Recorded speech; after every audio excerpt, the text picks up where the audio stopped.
Boa noite a vocês todos. É um prazer estar aqui participando deste encontro em nome do Instituto de Estudos Latino-Americanos, o IELA.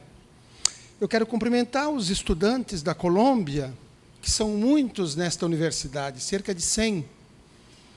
E é importante que vocês, nesta universidade, deem a ela uma cara latino-americana. A UFSC é demasiadamente eurocêntrica em tudo, nos convênios, nas relações, na formação. E a UFSC tem que ser essencialmente latino-americana. É bom lembrar que estamos completando 200 anos da Carta de Jamaica, a concepção de pátria grande, uma só nação, uma só religião, uma só história. E estamos completando 100 anos da Reforma de Córdoba, em que vocês, estudantes, revolucionaram a universidade, dando a ela, primeiro, uma universidade com cátedra livre. Em segundo lugar, uma universidade com professores de tempo completo. Em terceiro lugar, uma universidade na qual vocês reivindicavam participação na direção dela. Portanto, nesses 200 anos da Carta de Jamaica, dos 100 anos da Reforma de Córdoba, esta universidade tem que ter cara latino-americana. Por isso, vocês têm que estar muito mais presentes nela. Vocês não devem pedir licença para atuar aqui dentro. Vocês não devem pedir para poder atuar dentro dessa universidade. Vocês têm que atuar, vocês têm obrigação de atuar. Não só os colombianos, todos os latino-americanos. Conversava com o diretor do Centro de Ciências Agrárias e ele dizia que, embora eles tenham um convênio com os Estados Unidos e com a Europa, mas os melhores convênios são com as universidades latino-americanas, por causa da similitude na cultura, no alimento. E é bom lembrar que a América Latina tem mais de 50 mil anos de história. E nós temos muito que aprender, seja com a Mesoamérica, ou seja com os Incas, que eram povos super desenvolvidos. E tinham, nas cidades que ainda restam, por exemplo, no sul do México, seja em Chichén Itzá, Uxmal, Palenque, o principal prédio da cidade era a universidade. Portanto, nós temos que estar voltados para a universidade latino-americana. Pois bem, assim que os espanhóis puseram o pé na América Latina, e foi Cristóvão Colombo na ilha Hispaniola, que hoje é o Haiti e a República Dominicana, começou a primeira guerrilha neste continente.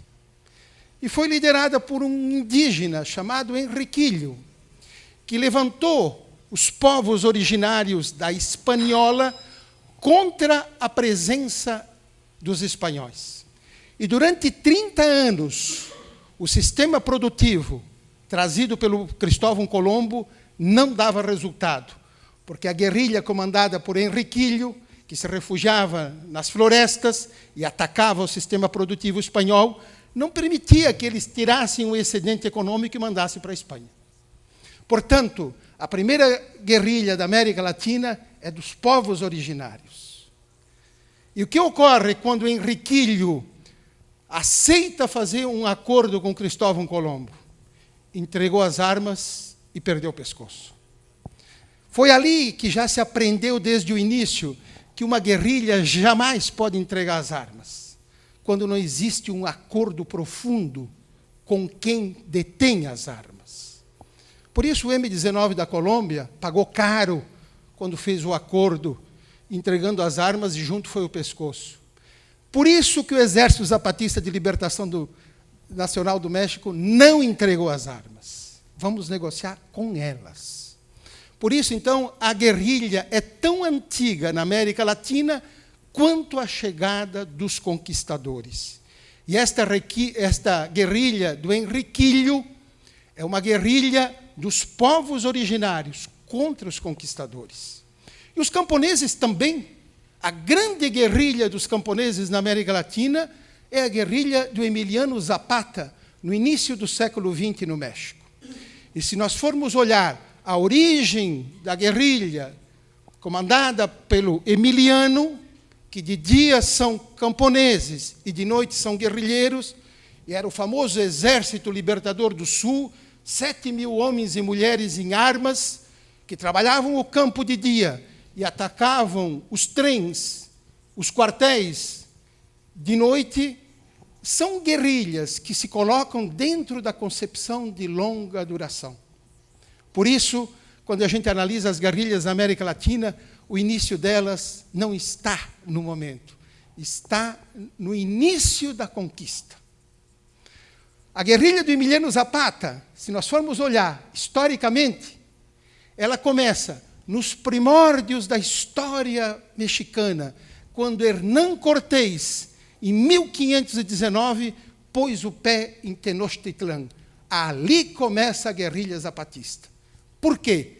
Porque a primeira coisa que faz Hernán Cortés, e os espanhóis vão fazer durante 300 anos de colônia, é mexer na estrutura da terra. E a estrutura da terra para os indígenas e para os camponeses é fundamental, porque a terra é a Pachamama. E que fazem os conquistadores? Mudam a estrutura da terra. Fazem com que a terra produza um excedente para mandar para a Europa, quando a função da terra não é produzir o excedente, mas é ter uma ligação direta com os povos originários e com os camponeses. Por isso as guerrilhas se colocam dentro da concepção de longa duração. A gente não entende por quê. Porque quando a gente vê, diz Fernando Brudel, quando você vê a espuma da onda que aparece, você não se dá conta que essa espuma foi feita num longo trajeto que a onda veio vindo. E quando você vê a espuma e analisa a espuma, você não vê todo o movimento que a onda teve. Por isso, às vezes, nós olhamos a guerrilha na espuma e não olhamos o quê? O longo trajeto que possibilitou a guerrilha. Por isso, eu diria que as guerrilhas na América Latina, feitas pelos povos originários e pelos camponeses, se situam dentro do processo de longa duração. E toda guerrilha que se situa, ou movimento revolucionário que se situa dentro do processo de longa duração, elas nunca acabam enquanto os problemas não são resolvidos. Tanto que, seja o levante do Henriquilho, seja o levante do Zapata, tudo isso, num determinado momento, vai aparecer em 1994, quando surge no México o Exército Zapatista de Libertação Nacional. E vai dizer, a partir de agora, aqui tem que existir duas Américas, a europeia e a profunda, a de vocês e a nossa. E vamos ter que conviver, vocês com a cosmovisão que vocês trouxeram, nós com a cosmovisão que nós temos. E se isso não houver convivência, nós vamos viver em conflito permanente. Tanto que a Bolívia, com o Evo Morales, um pouco mais inteligente, chegou a colocar na Constituição 2 sistemas econômicos, o capitalismo clássico e o AIO. Aceitando o quê? A plurinacionalidade, a plurietnicidade e a pluriculturalidade. Portanto, para mim, 1994 é tão importante dentro da visão originária camponesa, dentro da visão da guerrilha de longa duração, como foi para os europeus 1492. Se 1492, para eles, foi a chegada do capitalismo, da modernidade, que trouxe consigo a barbárie, diz o Walter Benjamin, 1994, na América Latina, para nós da América Profunda, é o quê? É o fim daquele domínio em que uma América europeia se sobrepunha a uma América Profunda. Portanto, sempre que a gente vê as guerrilhas, é preciso vê-las, a meu juízo, dentro da concepção de longa duração. As Farc não aparecem em 1965. Aparentemente, sim, com Marulanda. Organizadamente, sim. Mas elas aparecem muito antes, quando na Colômbia se mexeu na estrutura da terra.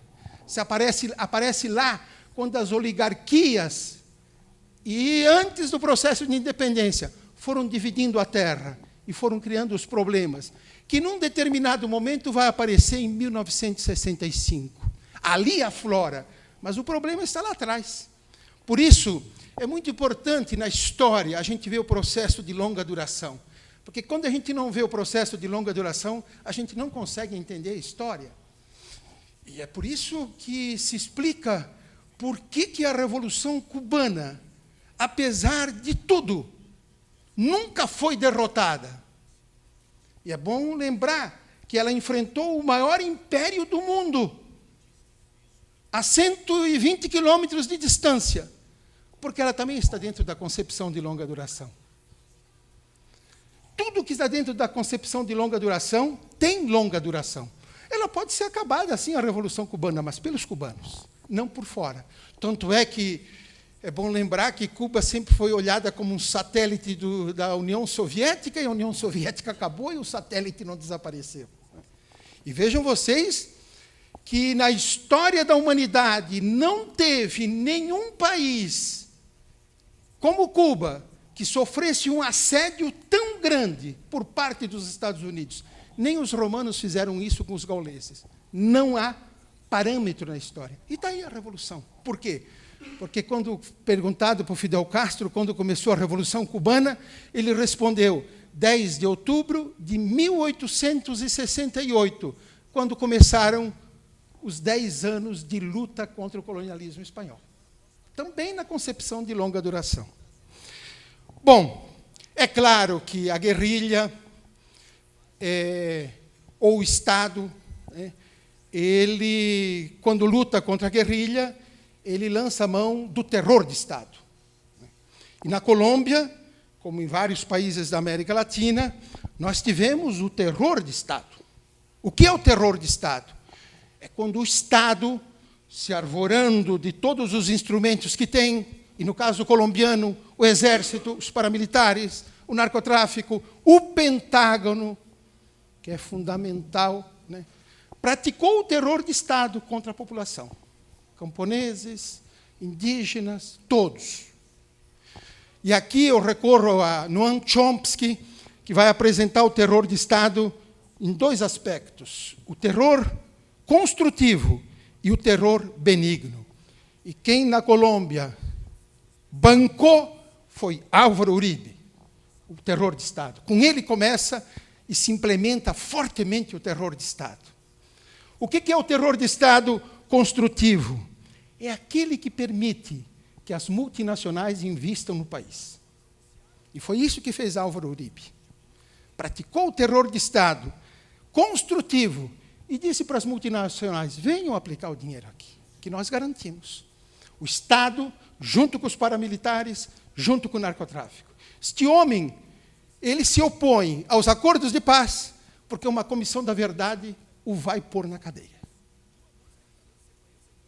Os documentos desclassificados da CIA nos Estados Unidos apresentam Álvaro Uribe como um homem intrinsecamente ligado ao narcotráfico e ao paramilitarismo.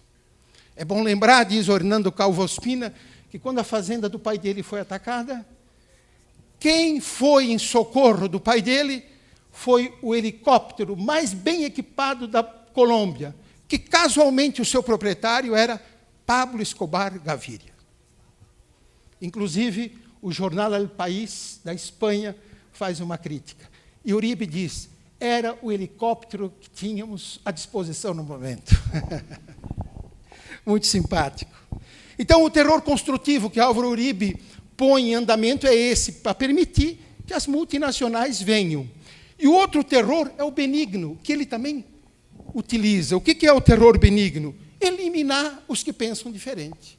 E no caso colombiano, os comunistas, os progressistas, a teologia da libertação, os padres que se opunham aos evangélicos conservadores, todos os partidos que tinham um viés pela esquerda, os liberais mais à esquerda. Tanto é que depois da morte de Gaitán, os liberais à esquerda são eliminados. Você colocou aí uma lista enorme, E claro, a Colômbia se tornou a ditadura perfeita. Faz o que todas as ditaduras da América Latina faz, elimina todos e se apresenta como uma democracia para o mundo. E é bom lembrar que os dados, você colocou alguns, os dados da Colômbia nos levam à conclusão que a Colômbia mata mais gente, matou mais gente que as ditaduras militares da América Latina, inclusive juntas. A Colômbia eliminou toda a população que pensava diferente, tudo aquilo que estava ao alcance. Tanto é que se brincava até entre os sindicalistas, quando havia uma passeata e um via o outro de manhã dizendo: amanheciste? Sim, você amanheceu vivo, rapaz. Por quê? Porque o normal é morrer.